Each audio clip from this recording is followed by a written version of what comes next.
بسم الله الرحمن الرحيم. السلام عليكم ورحمة الله وبركاته. إن الحمد لله نحمده ونستعينه ونستغفره ونعوذ بالله من شرور أنفسنا ومن سيئات أعمالنا.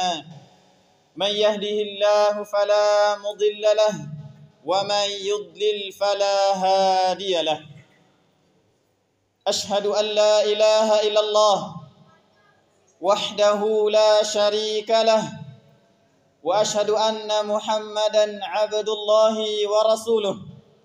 اللهم صل على محمد وعلى آل محمد كما صليت على إبراهيم وعلى آل إبراهيم إنك حميد مجيد. أيها المؤمنون يا عباد الله، إني أوصي نفسي وإياكم بتقوى الله فقد فاز المتقون. فقال الله تعالى في كتابه الكريم: يا أيها الذين آمنوا اتقوا الله حق تقاته ولا تموتن إلا وأنتم مسلمون. يا أيها الذين آمنوا اتقوا الله وقولوا قولا سديدا يصلح لكم أعمالكم ويغفر لكم ذنوبكم ومن يطع الله ورسوله فقد فاز فوزا عظيما. وقال النبينا صلى الله عليه وسلم: من سلك طريقا يلتمس فيه علما سهل الله له به طريقا إلى الجنة. أيها المؤمنون يا عباد الله, sidang jamaah Jumat tanggal 10, 11 atau 12 Zulhijjah dalam rangka melaksanakan salat Jumat di hari-hari yang sangat istimewa, kita dalam keadaan hari raya Idul Adha.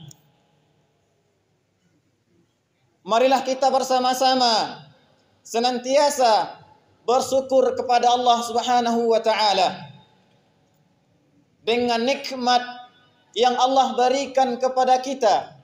Senantiasa Allah curahkan, senantiasa Allah berikan.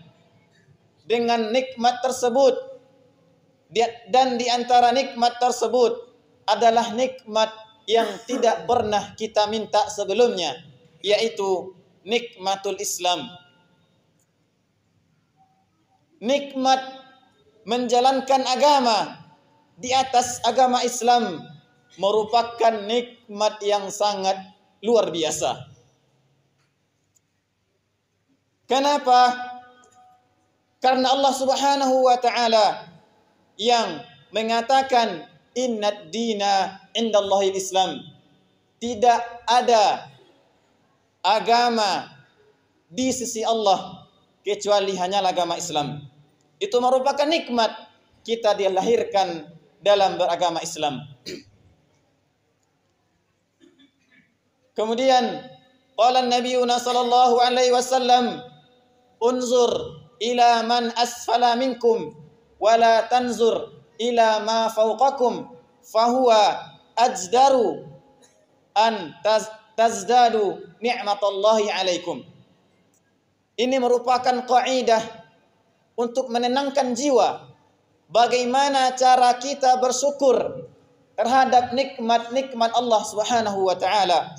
Nabi mengatakan, lihatlah orang-orang yang berada di bawah kita, wala tanzur ila man fawqakum, dan janganlah lihat nikmat-nikmat yang Allah berikan kepada orang-orang yang berada di atas kita. Contohnya, Allah berikan kepada saudara-saudara kita mobil yang mewah. Alhamdulillah, Allah berikan kepada kita motor misalnya. Beginilah cara kita menenangkan jiwa terhadap nikmat-nikmat Allah Subhanahu wa taala. Kenapa? Fahuwa ajdaru an tazdadu ni'matallahi alaikum. agar kita tidak mudah meremehkan nikmat-nikmat yang Allah berikan kepada kita. Kemudian salawat dan salam, marilah kita senantiasa memperbanyaknya kepada Nabi kita Muhammad sallallahu alaihi wasallam, agar pada hari kiamat kelak dengan izin Allah kita mendapatkan syafaatnya dari Nabi kita Muhammad sallallahu alaihi wasallam. Allahumma salli ala Muhammad wa ala ali Muhammad. Kaum muslimin rahimani wa rahimakumullah. Adapun topik pembahasan khutbah yang akan khatib sampaikan pada kesempatan hari ini adalah tentang menuntut ilmu adalah jalan menuju kemenangan dan jalan menuju kemajuan. Telah banyak di antara kita yang telah sangat menurun semangatnya dalam menuntut ilmu agama. Tentunya akan khatib datangkan beberapa pertanyaan. Yang pertama, kenapa kita harus menuntut ilmu agama? Datang firman Allah Subhanahu wa taala, "Wallahu akhrajakum min butuni ummahatikum la ta'lamuna syai'a." Allah Subhanahu wa taala telah mengeluarkan kita dari perut-perut orang tua kita dalam keadaan tidak mengetahui sesuatu apapun. Terus bagaimana? Allah juga katakan dalam surah lain, "Wa ma khalaqatul jinna wal insa illa liya'budun." Dan tidaklah aku ciptakan jin dan manusia melainkan hanyalah untuk beribadah kepadaku. Pertanyaannya, bagaimana kita beribadah kalau tidak dengan ilmu? Ini yang pertama. Kenapa kita harus menuntut ilmu? Yang pertama, kita dilahirkan dalam keadaan tidak mengetahui apa-apa. Sedangkan dalam ayat lain Allah perintahkan kita untuk beribadah. Kaifa na'budullah? Bagaimana kita menyembah Allah sedangkan kita tidak mengetahui apa-apa? Tentunya di situ ada makna yang tersirat, yakni kita harus mengilmui sebelum kita beribadah kepada Allah Subhanahu wa taala. Kemudian dalam menjalani kehidupan dunia kita juga harus berilmu. Qala Syafi'i rahimallahu taala, datang ucapan dari Al-Imam Asy-Syafi'i rahimahullahu taala mengatakan, "Man aradad dunya fa'alaihi bil ilmi wa man aradal akhirah fa'alaihi bil ilmi wa man aradahuma fa'alaihi bil ilmi." Barang siapa yang menginginkan kesuksesan dalam kehidupan dunia, maka wajib baginya berjalan di atas ilmu. Dan barang siapa yang menginginkan kebahagiaan akhirat, yakni menjalani agama, wajib baginya dengan ilmu. Dan barang siapa yang menginginkan kesuksesan di antara keduanya, harus dengan ilmu. Ini menandakan kita belajar ilmu agama dan tidak pula meninggalkan ilmu dunia. Bagaimana kita mencari nafkah, bagaimana kita bisa menambah bisnis, ini merupakan ilmu. Di sana banyak ilmu tentang jual beli dan yang lain sebagainya. Kemudian pertanyaan yang kedua, ilmu apa yang kita pelajari pertama kali dalam menuntut ilmu agama? Yang pertama kali yang harus kita dalami adalah yakni ilmu bagaimana cara kita mengenal Allah Subhanahu wa taala. Ma'rifatullah. Yang pertama, bagaimana cara kita kenal dengan Allah dengan sebagaimana kenalnya Nabi, Rasul dan para sahabat dengan Allah Subhanahu wa taala. Bukan bagaimana kenalnya orang-orang yang mengaku kenal dengan Allah, yang mengaku dia menyatu dengan Allah. Bukanlah ini yang dimaksud ma'rifatullah. Kemudian yang kedua, ma'rifatu Nabi sallallahu alaihi wasallam. Kita wajib mengilmui bagaimana cara kita mengenal Nabi kita Muhammad sallallahu alaihi wasallam. Kemudian yang ketiga, ma'rifatu dinil islami bil adillah. Kita harus mengenal ilmu agama, yakni bil adillah, dengan dalil-dalil yang sahih dari Nabi sallallahu alaihi wasallam. Kemudian pertanyaan yang ketiga, mata nabda'ul ilm? Kapan kita mulai belajar? Datang ucapan dari Al-Imam Ahmad mengatakan, "Ya Syekh, mata natlubul ilma?" Sejak kapan kita mulai belajar? Dia mengatakan, "Minal mahdi ilal lahdi." Kita belajar sejak kita di ayunan sampai kita masuk kepada liang lahat. Kenapa tidak? Allah mengatakan dalam Al-Quran, "Fa'bud rabbaka hatta ya'tiyakal yaqin." Beribadahlah kita kepada Allah sampai datangnya kematian. Kemudian terakhir, pertanyaannya adalah, apa yang akan terjadi kalau kita meninggalkan menuntut ilmu agama? Hal yang telah terjadi kebanyakan kepada anak-anak remaja dan juga orang tua yang tidak perhatikan ilmu agama kepada anak-anaknya. Contohnya saja, membiarkan anak-anak yang masih kecil menggunakan yang namanya media sosial. Banyak terjadi hal-hal yang tidak diinginkan. Jadi khatib mengajak kepada kita semua, mulailah lagi, semangatkanlah lagi jiwa kita, anak-anak kita untuk menuntut ilmu agama.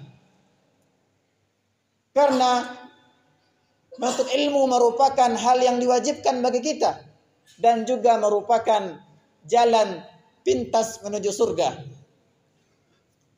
Nabi kita mengatakan, "Man salaka tariqan yaltamisu fihi ilman, sahalallahu lahu bihi tariqan ilal jannah."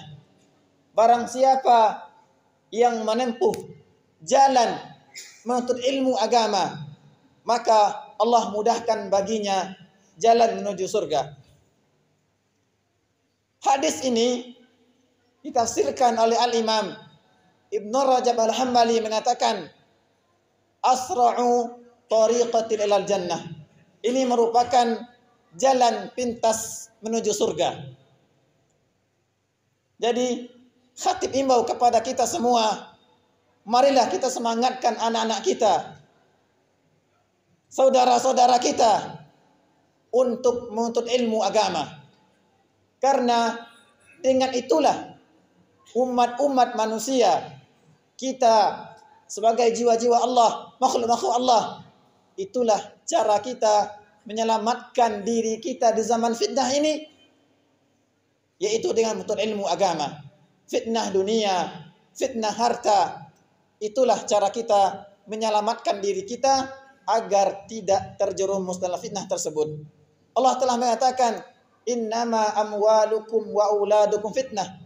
Tidaklah melainkan anak-anak, harta itu adalah fitnah. Yakni ujian kepada kita semua. Tentunya kalau kita tidak bentengi dengan ilmu agama, kita akan masuk ke dalam jurang-jurang dunia, jurang-jurang hal yang akan menyebabkan kita rugi di dunia dan juga rugi di akhirat. Untuk itu, kaum muslimin rahimani wa rahimakumullah, marilah kita semangati lagi anak-anak kita, saudara-saudara kita, dan kita pribadi untuk mulai lagi menuntut ilmu agama, menyemarakkan musalla-musalla, masjid-masjid dengan ta'lim, dengan adanya ceramah-ceramah agama, membimbing anak-anak kita untuk TPA, menyemangatkan anak-anak kita untuk menuntut ilmu agama. Kenapa? Agar muncul lagi generasi-generasi yang dulu pernah menggebilangkan, yakni mencerahkan nama agama di tanah Minang, yakni di Minangkabau ini. Seperti Al-Imam Khatib Al-Minangkabawi, Buya Hamka, dan lain sebagainya. Karena mereka menghidupkan yang namanya majlis-majlis ilmu dari surau ke surau, dari masjid ke masjid. Karena itulah kenapa di zaman dahulu agama Islam di tanah Minang itu hidup dan tinggi semangat orang dahulu dalam menuntut ilmu agama. Untuk itu kaum muslimin rahimani wa rahimakumullah, marilah kita semangatkan lagi anak-anak kita untuk menuntut ilmu agama agar agama ini semakin tinggi nilai juangnya di hati-hati anak kita. Karena banyak di antara anak-anak kita yang lebih mengidolakan pemain bola daripada nabinya Muhammad sallallahu alaihi wasallam. Barakallahu li wa lakum wa li sairil muslimin fa'tabiru ya ulil absar la'allakum turhamun.